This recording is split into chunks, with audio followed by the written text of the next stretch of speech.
Damai sejahtera Allah yang melampaui segala akal dan pikiran, kiranya memelihara hati dan pikiran saudara-saudara di dalam Kristus Yesus Tuhan dan Juru Selamat kita. Amin. Saudara-saudara yang terkasih dalam Tuhan Yesus, kita tidak mencetak untuk semua peserta, tetapi ada soft copy di link yang sudah dibagikan oleh panitia. Bahkan PA kita bisa dilihat di dalam soft copy-nya.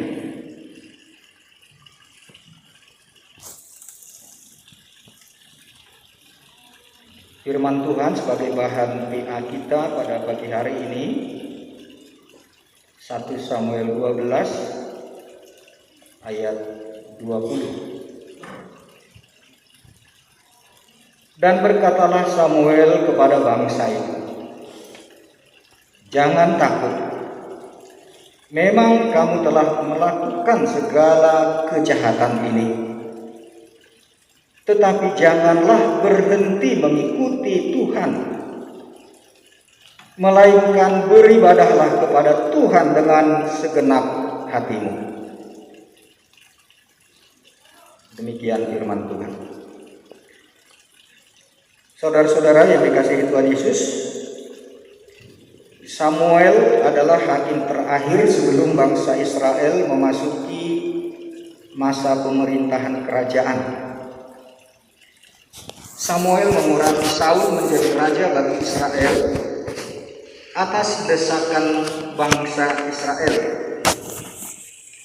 Orang Israel berdalih alasan meminta seorang raja karena kedua anak Samuel, Yoel dan Abia yang menggantikannya sebagai hakim, tidak hidup seperti dia. Mereka mengejar laba, menerima suap, dan memutarbalikkan keadilan. Permintaan tersebut mengesalkan hati Samuel. Sebab sesungguhnya yang mereka tolak bukanlah manusia, dalam hal ini kedua anaknya, melainkan Allah sendiri. Motif tersebut terlihat dalam perkataan mereka meminta raja supaya seperti pada segala bangsa-bangsa lain.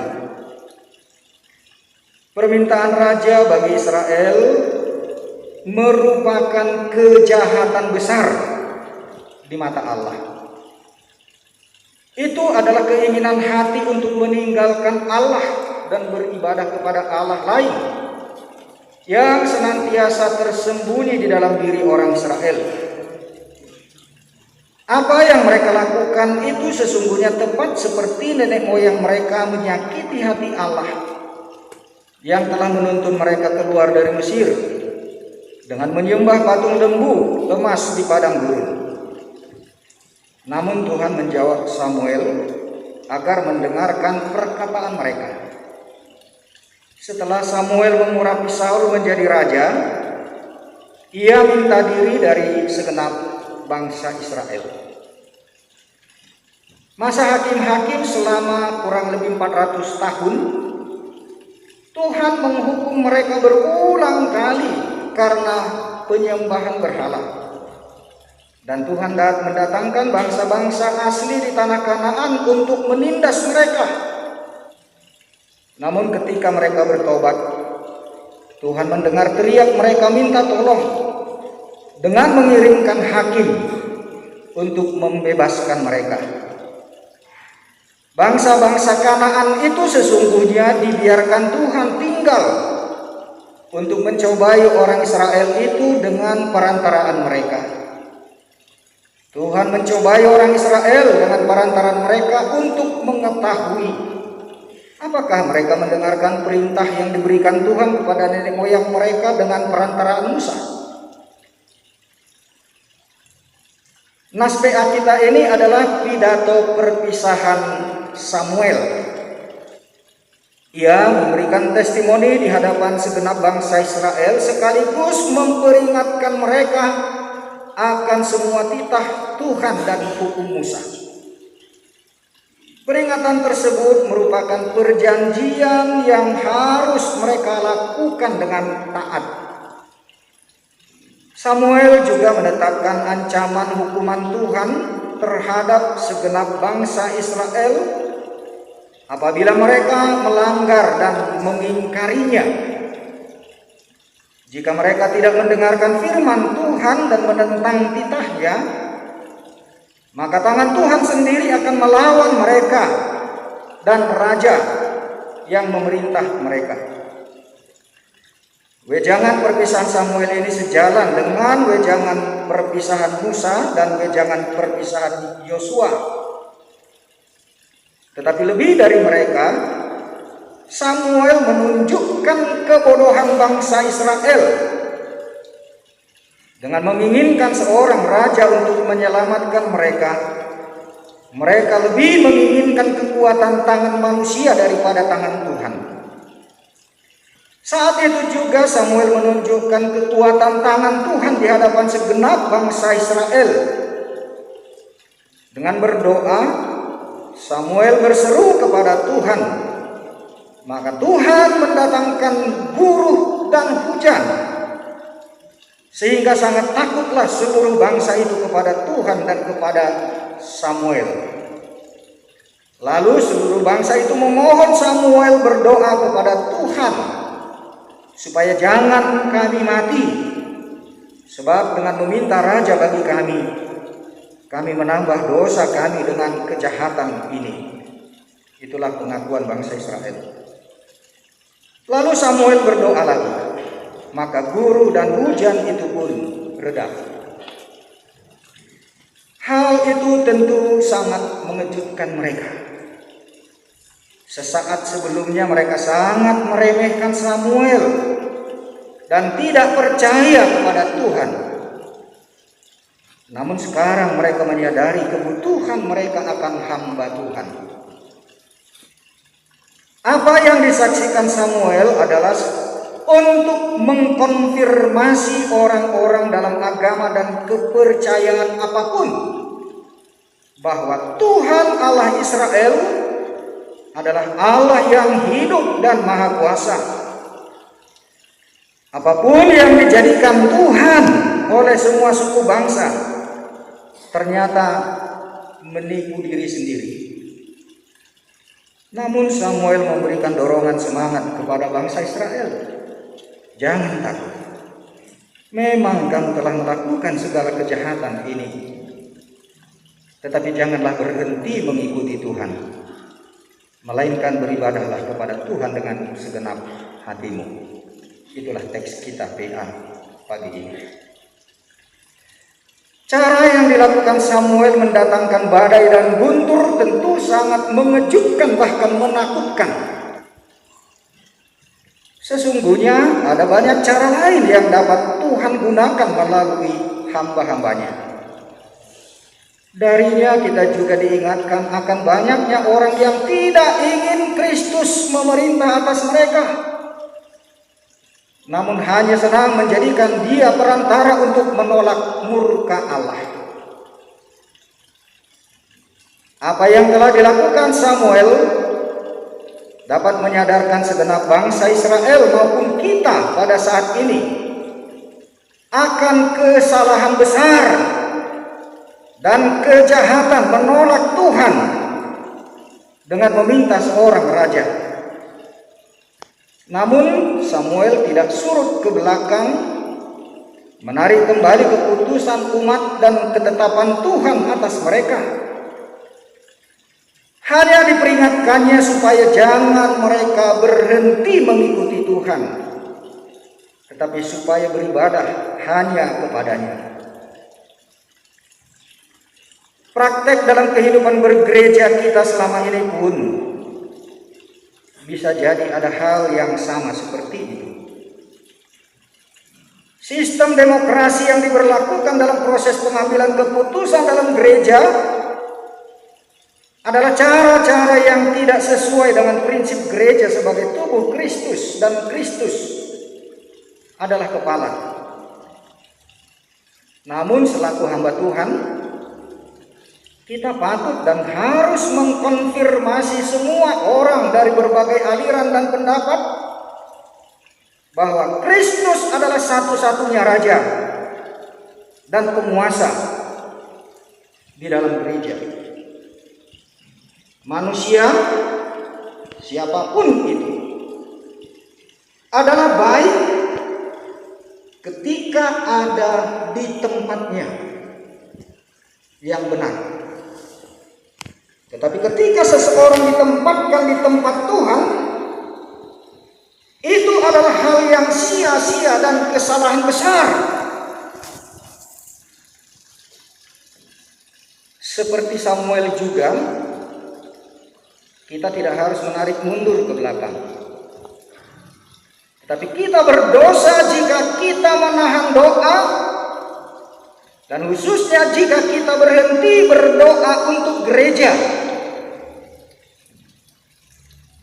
Kita hanya diminta berjanji untuk tetap setia dalam rasa syukur untuk melayani Tuhan. Demikianlah kiranya kita para pendeta yang telah mengenakan predikat sebagai sikat Kristus. Itu suatu beban sebutan yang sangat berat, yang sesungguhnya tidaklah mungkin manusia menggantikan dan menempati tempat Kristus, sambil tetap mengingat hal-hal besar yang telah dilakukan Tuhan untuk gerejanya. Sebagai hamba Tuhan, kitalah penjaga yang harus memberi peringatan kepada umat Tuhan, agar dengan demikian membebaskan jiwa kita sendiri dari tuntutan Tuhan sesuai pedatoran kita yang kedua. Jika kita mempertimbangkan hal-hal besar yang telah Tuhan lakukan bagi kita, khususnya dalam penebusan Kristus, kita tidak dapat menginginkan motif, dorongan, atau bantuan apapun dalam melayani Dia. Seharusnya tidak ada motivasi apapun bagi kita sebagai pendeta, kecuali mengucapkan syukur atas penebusan Kristus. Tidak ada motivasi yang lain.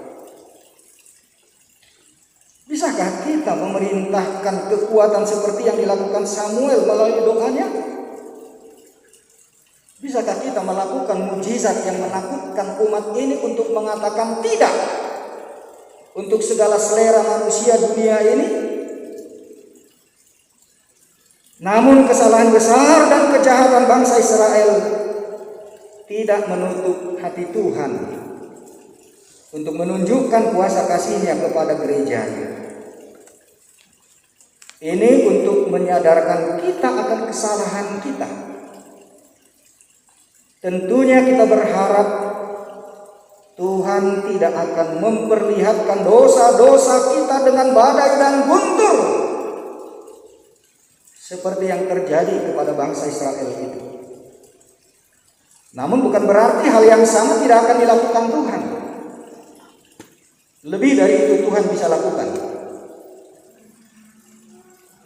Sekarang kita melihat kebutuhan gereja akan kita sebagai para hamba Tuhan, yang sesaat sebelumnya mungkin diremehkan sebagian orang, bahwa keberadaan kita juga bukan sekadar untuk menolak murka Tuhan dan hanya memohonkan berkat-berkat-Nya. Bagaimana agar keberadaan kita para pendeta lebih bertujuan untuk mengkonfirmasi orang-orang dalam berbagai aliran kepercayaan dan doktrin apapun, atau agama apapun, ideologi apapun, bahwa apapun yang dijadikan Tuhan, yang dipuja-puja manusia, semua akan menemukannya bahwa mereka menipu diri sendiri. Hanya Yesus Kristuslah Tuhan dan Juru Selamat, tidak ada yang lain. Sebagai implikasi praktis teologis, kalau sempat kita nanti pakai satu sesi untuk mendiskusikannya. Pertama, sistem pemerintahan dalam masyarakat merupakan implementasi dari suatu keyakinan kelompok umat. Begitu juga kita terpengaruh gereja ini menjadi demokrasi karena semua orang sudah memberlakukan demokrasi. Sehingga kita akan ditertawakan barangkali kalau kita tidak lagi lakukan sistem demokrasi dalam pemilihan terutama. Dalam konteks bangsa Israel, Allah sendiri ternyata punya kelenturan sikap atas klaim umat yang punya kehendak lain dari kehendak Tuhan. Sistem kerajaan menjadi pilihan umat karena keinginan menjadi serupa dengan bangsa-bangsa lain.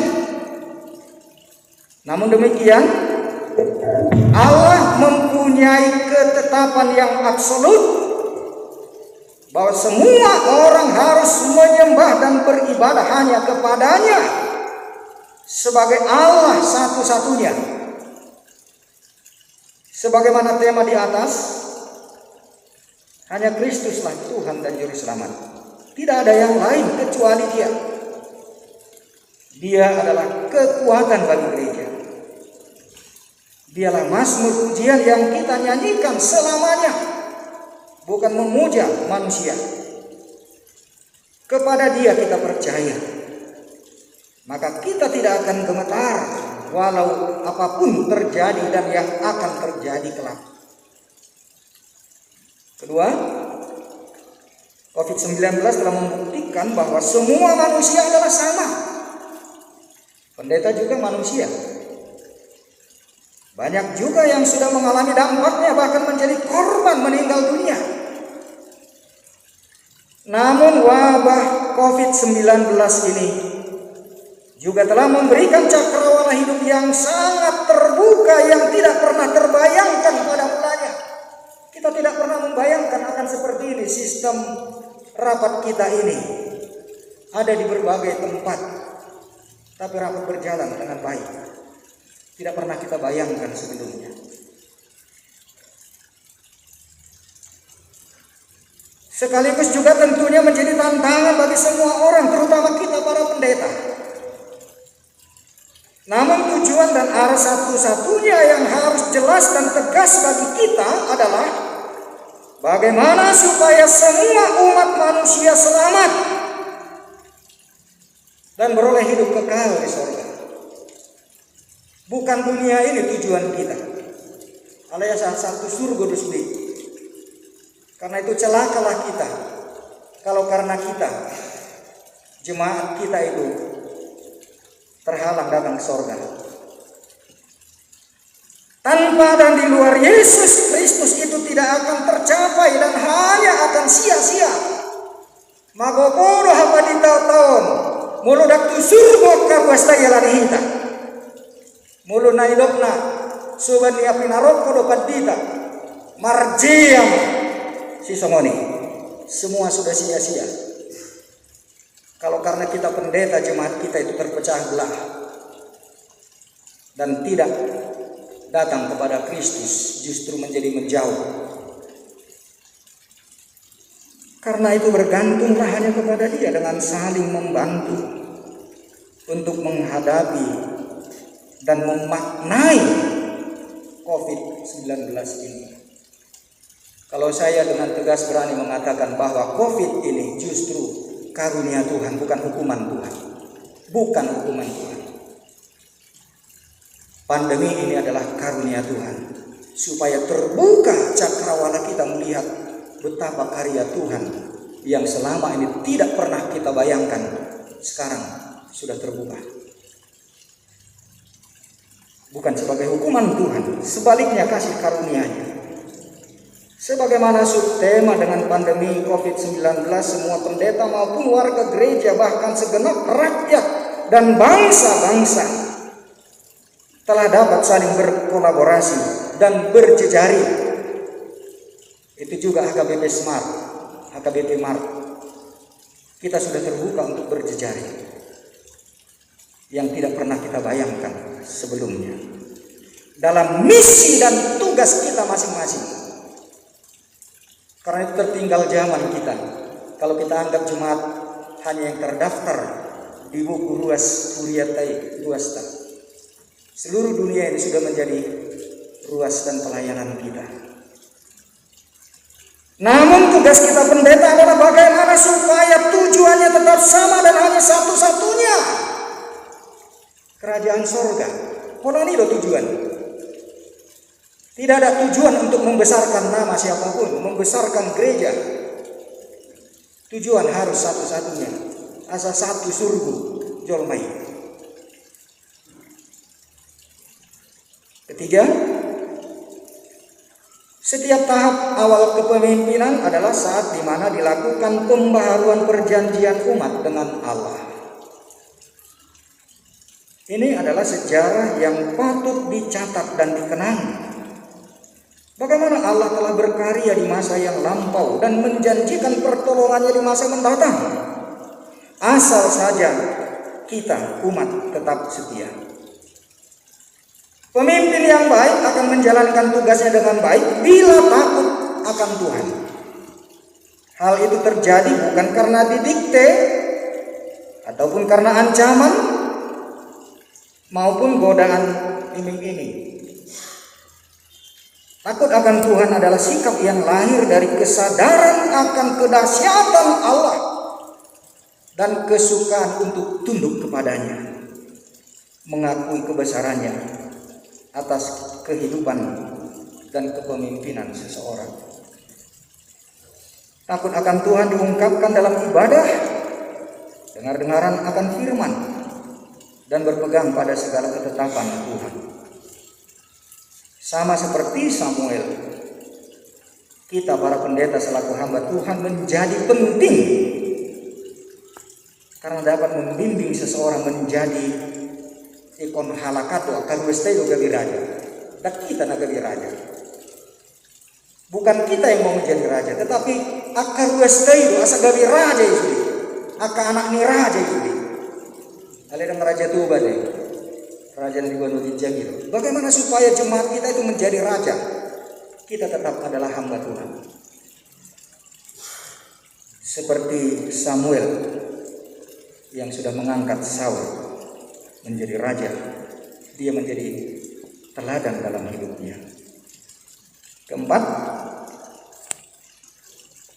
godaan untuk menyelewengkan otoritas dan kuasa yang dipercayakan kepada kita sangat besar. Juga tak sedikit oknum yang akhirnya kacau karena kepemimpinan yang tidak konsisten dalam menegakkan kebenaran dan keadilan.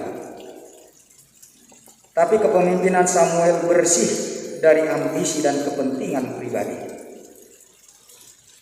Ada banyak pemimpin yang mengakhiri kepemimpinannya dengan tidak baik.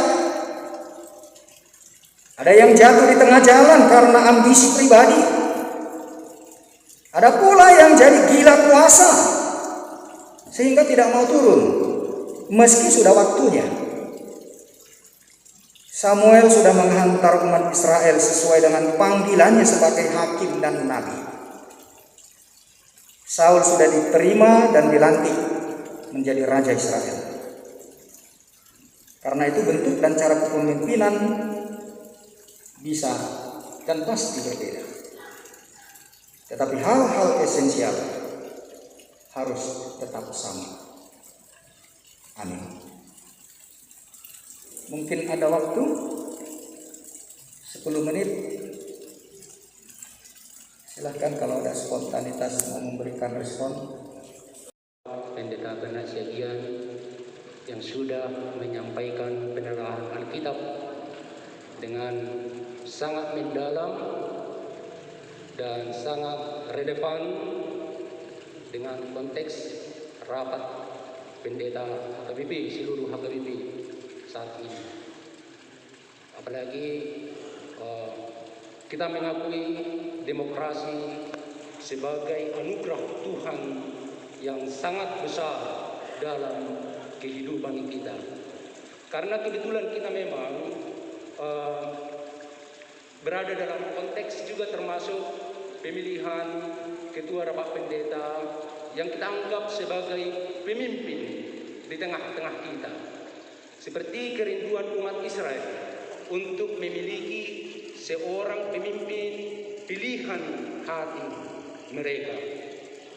Namun melalui penelahan Alkitab pada hari ini, kita dituntut, diarahkan untuk benar-benar memang memahami bahwa otoritas yang diberikan Tuhan kepada setiap pribadi untuk memiliki vote itu benar-benar dipergunakan sesuai dengan iman, kepercayaan kepada Tuhan. Sama seperti yang diungkapkan oleh Samuel, bahwa memang dia sangat jauh dari sikap korup, suap, dan gratifikasi dalam bentuk apapun itu. Dan saya sangat tertarik dengan apa yang dikatakan oleh Bapak Penyaji, bahwa memang pribadi pemimpin itu sangat jauh dari vested interested, tapi benar-benar mau melayani, mewujudkan apa yang dikehendaki oleh Tuhan dari pemimpin itu. Jadi imannya nang suara marhiti piao kita saluna kaditani hagalipi asanjitnya betul-betul na tahapusiai kayakini nagabitong sipilitota yang jauh dari sikap korup, suap, dan gratifikasi. Mulai ada orasi. RPH 12, kemudian RPH 3. Ya, cukup itu nanti. Terima kasih buat Bang Bernard yang telah memberikan sebuah pencerahan ini di tengah-tengah PH kita. Saya sangat tertarik tadi ketika ada kata istilah pembaharuan janji. Saya jadi berpikiran begini, kalau tadi yang kita coba kita dengarkan bahwasanya ada pemberian janji umat Tuhan. Apakah mungkin para permohonan juga sudah saatnya memikirkan pembaharuan janji? Kalau kita coba melihat soal tingkat loyalty pada saat ini para pelayan dengan kata unsur pimpinan, mungkinkah di tengah-tengah pergumulan sekarang para pemohon sudah saatnya untuk ada pemberian janji dari teman-teman Tuhan? Karena ini adalah membincangkan tentang perpindahan. Jangan hanya janji umat yang kita kembali, tapi mungkin janji kita yang harus kita balik. Kita boleh saya tangkap dari Bang Ben. Jadi terima kasih atas pencerahan yang luar biasa. Jadi yang kedua juga diterangkan tadi, ya memang kita melayani jangan iming-iming, jangan ada janji-janji, tapi tuluslah menjaga pelayanan supaya benar-benar saat ini kita itu bergerak bukan untuk pencitraan, tapi benar-benar ingin memuliakan nama Tuhan. Terima kasih Bang Bernard. Tolong nama dari RP12. Tolong namanya, nama. Ya. Nama siapa? Pendeta Reno Panjo Disitorus, Presiden Katolik Distrik 20 MP. Terima kasih Bang Preses. RPH 3, silakan. Ya, selamat pagi dari Sumatera Timur. Tolong nama. Ya, mau sampaikan, sabar. Ya, saya masih menyapa kita semua. Selamat pagi bagi Bapak Ibu sekalian di mana berada.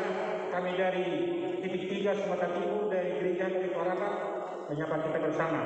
Saya Pendeta Pahala Charles Majuntak, dosen dari Institut Akademik Batang Siantar. Tertarik satu kalimat dari Bapak tentang bahwa COVID ini, ya. Tapi bagi saya ada klarifikasi kata, bukan berkat, tetapi ujian, ya. Dan kenapa saya setuju bahwa COVID bukan hukuman, bukan. Dan ini sebenarnya selalu kita klarifikasi. Bahkan banyak pendeta, bukan hanya HKBP, mengatakan bahwa COVID ini kutu. Ini sering menjadi perdebatan. Dan ini menjadi salah satu tema kita dan melalui konfesi. Dan dalam konfesi kita dari subkomisi konfesi mengatakan bahwa COVID ini adalah ujian, cobaan bagi iman kita. Jadi antara pemerintah saat ini masih mengatakan bahwa COVID ini betul-betul menjadi murka Allah. Saya tidak setuju. Dan ini harus kita klarifikasi. Tadi Bapak mengatakan COVID bukan berkat, tapi jangan kita kata berkat. Mengapa? Karena dua-dua kita selama ini mengatakan ya Tuhan, hentikanlah COVID ini. Jadi kalau kita katakan ini berkat, berarti datangkanlah berkat COVID ini, Bang. Ini merupakan sebuah ujian, cobaan bagi iman kita. Dan itu salah satu perjuangan kita dalam konfesi kita mengatakan COVID ialah ujian bagi iman kita. Terima kasih Pak Bernard. Salam dari Sumatera Timur. Horas, sekalian. Terima kasih. Ya, ada dua pokok yang tadi disampaikan. Yang pertama, COVID kalau dikatakan ujian itu juga berkat. Asabui kita naik kelas, ikon ujian betul. Karena itu berkat ujian itu. Itu kesempatan untuk kita naik kelas. Karena itu buat saya COVID ini bukan hukuman Tuhan tetapi berkat. Tidak pernah kita menduga akan seperti ini kita begitu terbukanya dunia ini. Dan ini saatnya bagi kita untuk masuk ke dunia secara luas. Dan jangan fanatik dengan satu kelompok atau organisasi. Dunia sudah tanpa batas. COVID sudah membuka itu. Dakia membayangkan kita sokonon marabo. Dan pelayanan saya sekarang sudah lebih banyak YouTube dan medsos. Saya tidak pegang jemaat, tetapi jemaat saya puluhan ribu di seluruh dunia dengan medsos.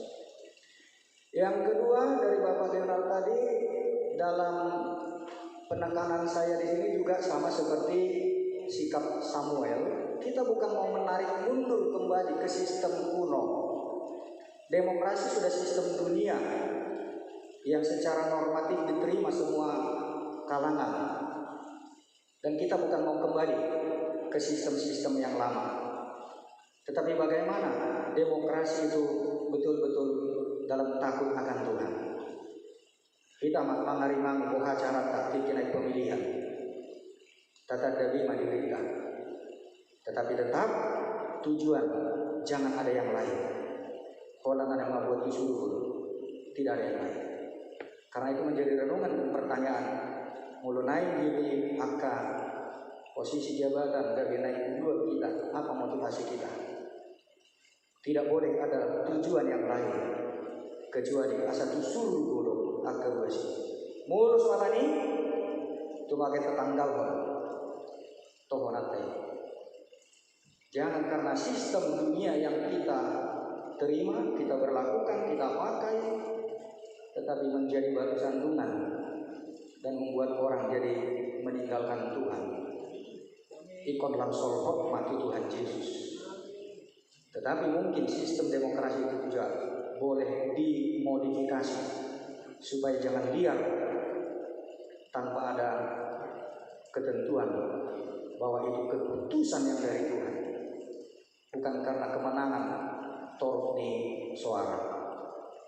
Bisa dimodifikasi sepanjang kita memang takut akan Tuhan dan tidak punya kepentingan untuk hal lain selain asatu suruh jomai.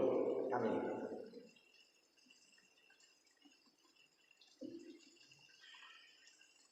Martani mereka mau lihat rohani di bawah Tuhan di laut pertikiat dihami laho tumanikon mangaukon hatam ajari kami lah makamulun hatami mangulahon dimulunani semanakana kosong urubi jala ajarian di bagasan Yesus Tuhan kami. Amin.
Bapa kami yang di sorga, kuduskanlah namamu, datanglah kerajaan-Mu, jadilah kehendak-Mu di bumi seperti di sorga.